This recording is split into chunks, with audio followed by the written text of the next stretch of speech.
Wilujeng pepanggihan kalian kula Diaken Nurani Widayati saking GKJ Simo Klasis Boyolali.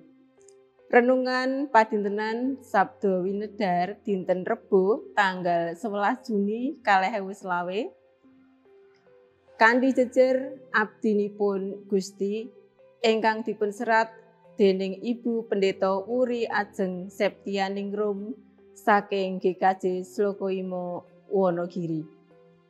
Waosan kapendhet saking Injil Lukas bab 1 ayat 38 ingkang mekaten pangandikanipun Gusti.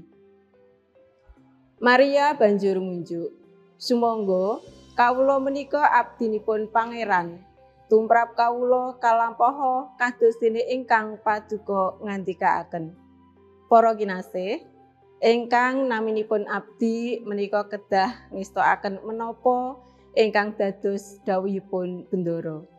Abdi ingkang setya inggih menika ingkang nindakaken ayahanipun kanthi kebak ing raos tanggung jawab lan boten badhe wantun kaliyan bendaranipun. Abdi menika sanes bendara. Sinaosa wonten ingkang keladuk wantun dumateng bendaranipun.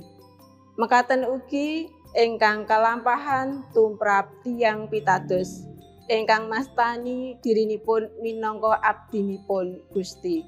Ananging anggenipun ndedonga kados dene nyerek supados sedaya pepinginanipun kasembadan. Para kinasih, kita saged sinau saking Maria nalika pinanggih kalian malaikat lan kaparingan pawartos anggenipun badhe ngandhut bayi suci ingkang ing tembe madeg minangka juru wilujeng. Menika saestu tanggung jawab ingkang ageng sanget lan saestu awrat tumraping Maria awit Maria dereng nenikahan. Ananging menapa wangsulanipun Maria? Wonten ing ayat 38, "Kawula menika abdinipun Pangeran, tumrap kawula kalampaha kados dene ingkang paduka ngendikaaken."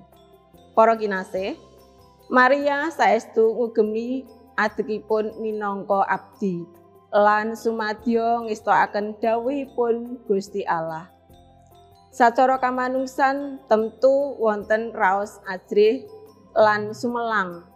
Ananging menika boten dadosaken Maria mundur minangka abdinipun Gusti. Wusananipun kita sedaya enget lelampahanipun Ibu Maria ingkang babar bayi Yesus lan tansah tresnani putranipun lan para sakabatipun dumugi ing kayu salib. Dados abdinipun Gusti menika boten namung petangan padintenan, ananging salamining gesang.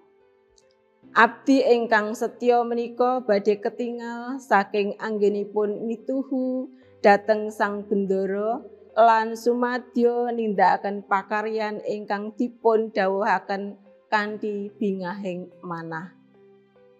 Menawi kita mastani diri kita minangka abdinipun Gusti, kita kedah wantun mituhu kados dene Ibu Maria kanthi munjuk kalampahana kados dene ingkang paduka kersakaken. Gusti tansah berkahi. Amin.